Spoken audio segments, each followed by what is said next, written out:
You explain once, then again, then slower, then softer, then with proof, then with less emotion so they cannot call you dramatic, then with more emotion so they cannot pretend it did not hurt. And somehow they still hear the version of you they wanted from the beginning. Not what you said, not what you meant, not what you lived through, just the version that makes you easier to blame. At first, you think the problem is communication, so you choose better words. You wait for a better time. You make your voice calmer. You remove the anger. You remove the sadness. You remove anything they might use against you. And still, they miss the point. Or maybe they do not miss it. Maybe they step over it.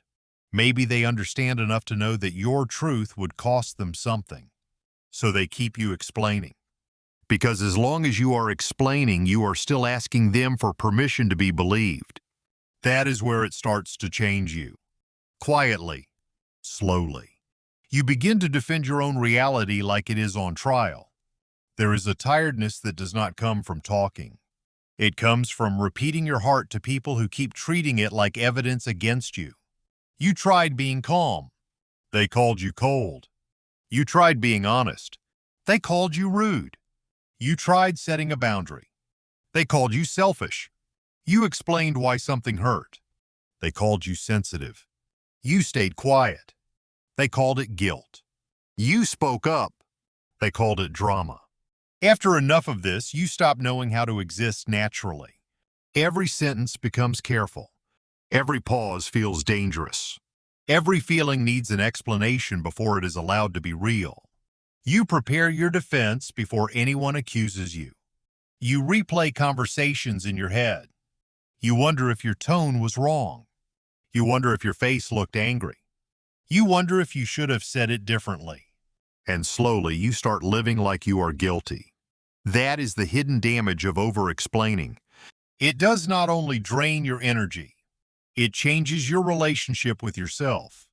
You begin to stand in front of your own pain like a lawyer, collecting evidence, softening facts, making your hurt sound polite enough to be accepted. You say, "I did not mean it like that." You say, "I understand your side." You say, "Maybe I could have said it better." You say, "I am sorry if it came across wrong." And maybe you mean those words.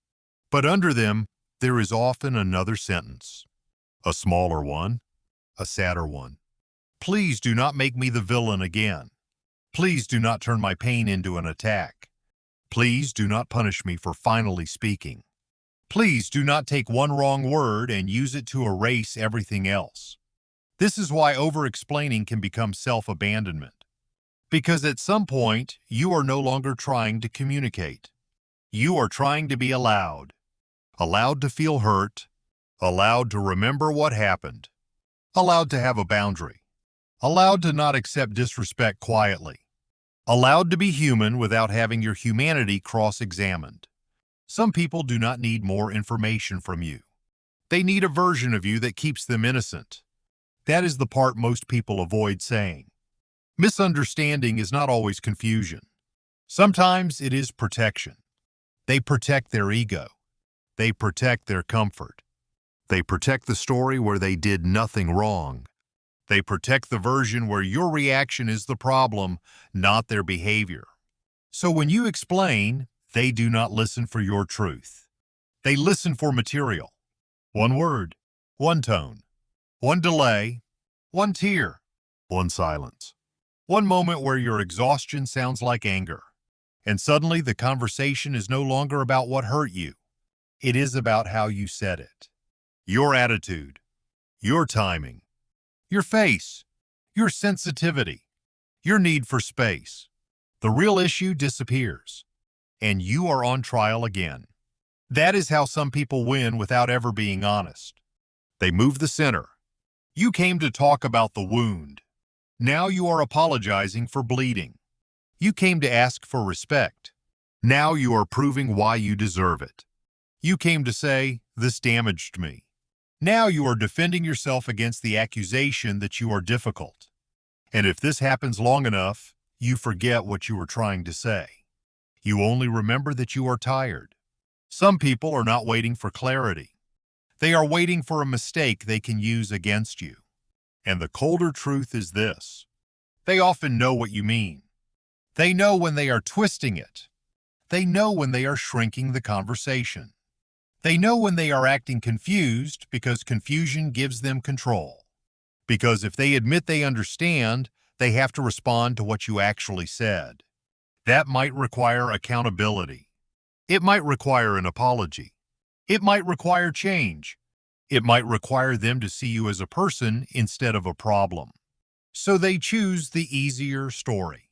You are dramatic. You are too sensitive. You changed. You are cold now. You make everything complicated. You take everything personally. You are hard to talk to. You are selfish for having limits. They do not need that story to be true. They only need it to be useful. Some people need you to be the villain because your innocence would expose too much. If you are not difficult, then maybe they were dismissive. If you are not cold, then maybe they made you shut down. If you are not dramatic, then maybe the pain was real. If you are not selfish, then maybe they benefited from you having no boundaries. If you are not the problem, then something about them has to be examined. And some people would rather lose you than lose the story that protects them from guilt. That is why your clearest explanation still does not land. It was never about landing. It was about control. You can explain the truth perfectly and still lose if the other person is more attached to their story than to your reality. You can say it gently. You can say it clearly. You can say it without blame. You can say it after days of thinking. You can say it with tears in your eyes and no anger in your voice. And they can still act like they do not understand. Not because your words failed, because your truth arrived at a locked door. This is where you have to stop confusing effort with hope. One more explanation is not always healing. Sometimes it is just another way of staying inside the same room that keeps hurting you. Another way of asking the same person to become someone safer than they have chosen to be. Another way of delaying the grief of what they are showing you. Because sometimes the real pain is not that they misunderstand you. It is that they do not want to know you accurately. They want access to a version of you they can manage. The agreeable one. The guilty one. The one who comes back and explains. The one who apologizes first. The one who softens the truth so they do not have to feel it. And the longer you stay there, the more dangerous it becomes. Because the danger is not that they misunderstand you. The danger is that you start misunderstanding yourself. You start seeing your needs as burdens. Your boundaries as cruelty. Your honesty as conflict. Your hurt as weakness. Your silence as failure. Your distance as betrayal. You start carrying their interpretation of you inside your own mind. And even when they are not there, you still explain. You still rehearse. You still defend. You still imagine the argument. You still search for the perfect sentence. The one sentence that would finally make them see you. But there may not be one. Not because your truth is weak, because they have already decided what role you play in their story. And some people will protect a false story longer than they ever protected your heart. That is a cold thing to realize. But it is also freeing. Because once you see it, you can stop auditioning for fairness. You can stop entering conversations where the verdict was written before you arrived. You can stop handing your piece to people who keep mishandling it. You can stop treating every accusation like a courtroom. Not every misunderstanding deserves your energy. Not every false story needs your correction. Not every person deserves the full map of your heart. There are people who deserve communication. There are safe people.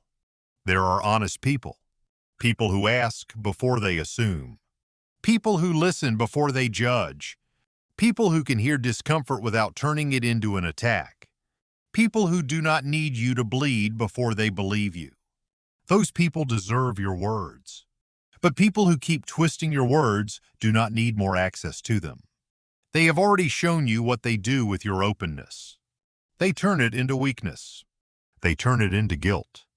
They turn it into another chance to control the meaning of your experience. And you do not owe unlimited explanation to someone who keeps using your honesty against you. You are allowed to say, "I have explained enough."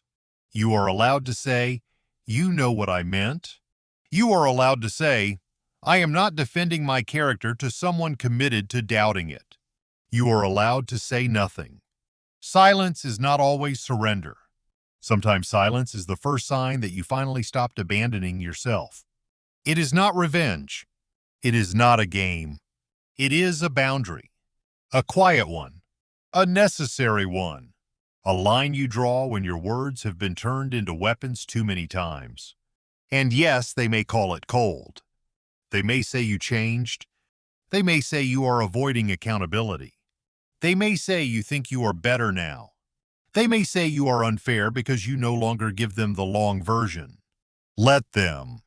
People who benefited from your over-explaining will rarely applaud your peace.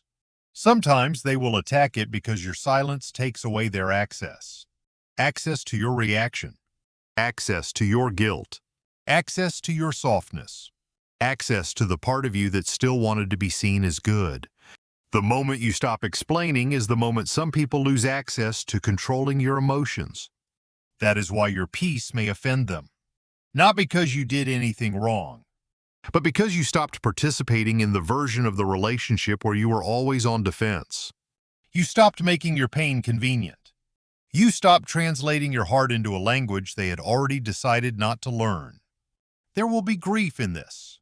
It hurts to let someone keep the wrong story about you. It hurts to walk away without being understood. It hurts to know they may never admit what they did.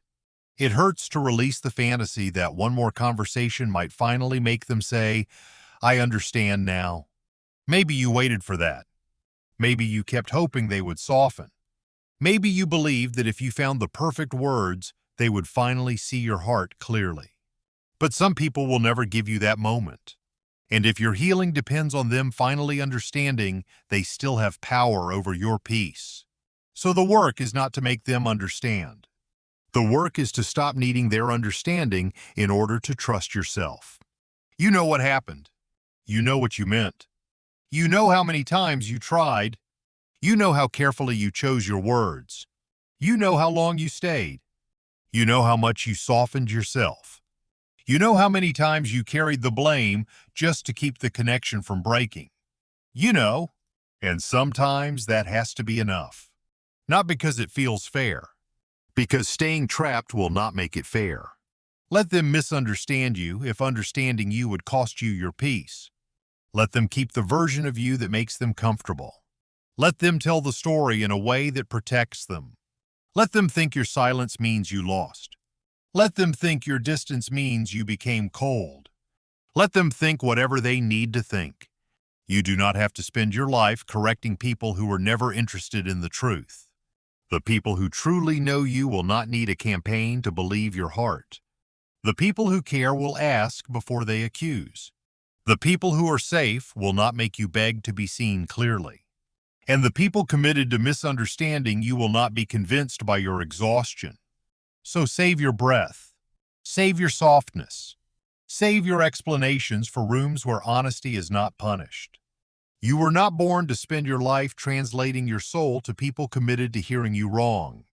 At some point, peace begins with one quiet decision. No more pleading. No more rehearsing. No more defending your humanity to people who benefit from denying it. No more shrinking your truth so someone else can stay innocent in their own mind. You can walk away without being fully understood. You can heal without being fully believed. You can become free without being declared innocent by the people who misjudged you. One day you stop needing them to understand, not because the truth stopped mattering, but because your peace finally mattered more.